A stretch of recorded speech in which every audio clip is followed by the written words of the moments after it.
Alright, budget magic time. Playing some Crested Sunmare White in Standard. And I wish we had a 2-drop. We have a million 3-drops. They are decent 3-drops.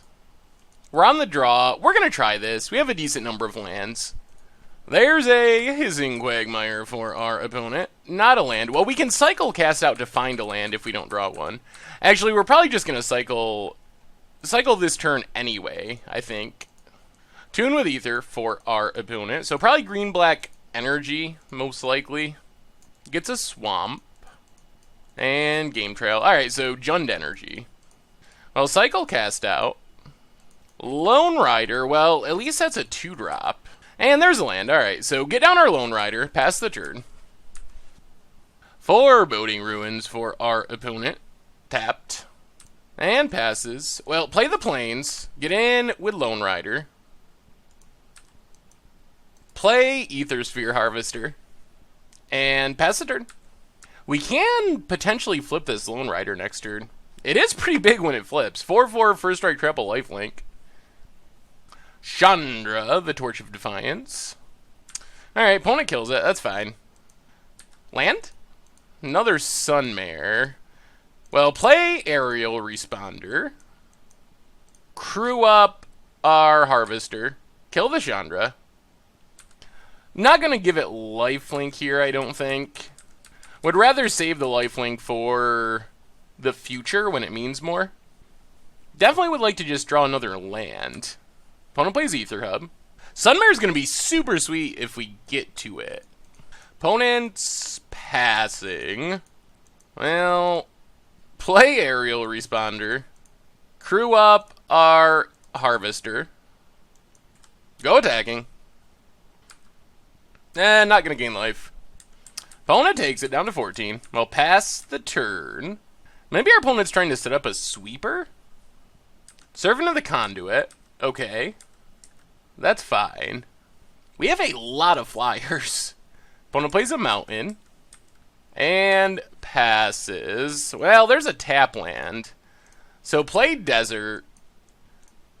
Think we just play third Aerial Responder. Crew up our Harvester. Get in for 7 in the air. Maybe we don't even need our Crested Sunmare. Maybe we're just going to Aerial Respond our way to victory. And our opponent scoops it up. Cannot beat... Cannot beat our flyers. We just flew right over.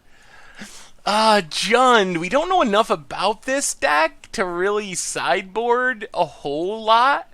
I mean, I think we want Cast Out over maybe Stasis Snare and just try it like that.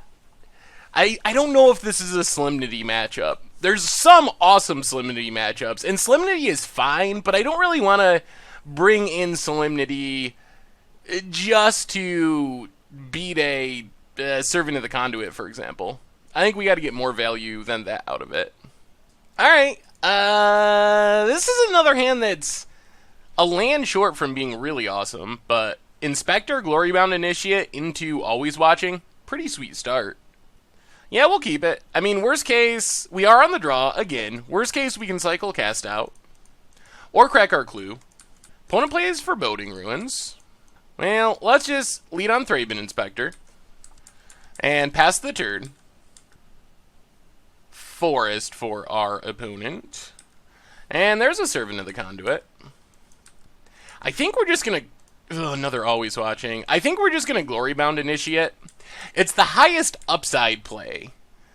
Because we might be able to just immediately flip this Lone Rider next turn. And that would be pretty decent.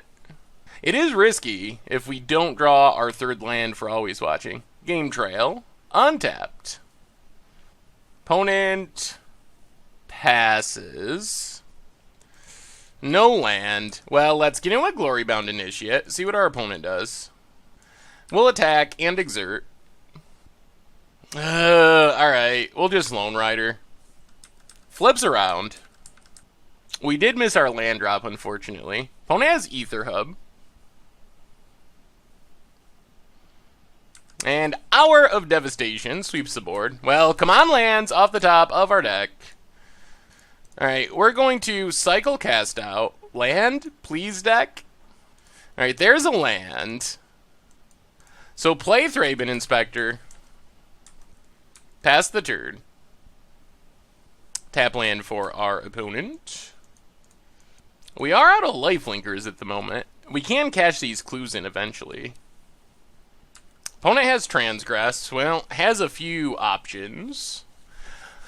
Always Watching protects our Sunmares from Hour of Devastation, which is nice. Takes the Sunmare. Interesting. Gets back the Servant. Sure. Okay. Well, now we're drawing lands. Play Always Watching. Get in with Thraben Inspector. Opponent takes it. Play the Plains. Pass the turn. Tap land for our opponent. Down to 2 cards in hand. I don't know about Claim to Fame. Doesn't seem that impactful, getting back your Servant of the Conduit. I mean, I guess it's okay, but... Opponent... Never to return. Takes down our Thraben Inspector. Yep. Down to 1 card in hand. Well, crack a clue. Play a Lone Rider. Pass the turn. Oh man, if this Lone Rider lives and we draw a land, we can just double flip.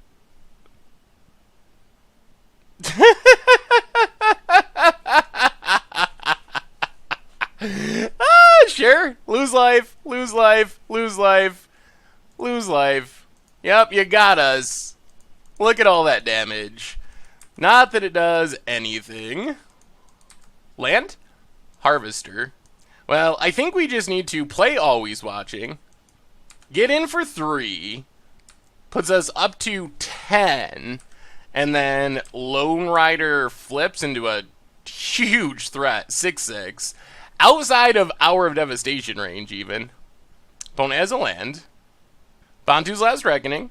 Fine. I think we just play Aethersphere Harvester. Get some energy. Pass the turn. And then next turn we can Lone Rider flip Lone Rider with Aethersphere attack. Opponent's down half of their mana. Tireless Tracker. Opponent's out of cards. And I think we're in pretty good shape. Play a land. Play Lone Rider. Crew up our Harvester. Get in for 5. Gain 5. Back up to 15. Our opponent cast a 15 damage burn spell, and we're still at 15. And we might as well just Stasis Snare the Tireless Tracker. And we flip around our Lone Rider to a potentially lethal 6/6. And opponent had lots of removal, little bit of jank with the Torment of Hailfire. And our opponent scoops it up. Whew, well, we didn't get to see his Sunmare, but our lifelink was awesome in that matchup. Sweet. Thanks for watching the video. If you haven't already, take a minute and click that subscribe button. It's a great way to support the channel for free, and you'll find the next video in the playlist right here.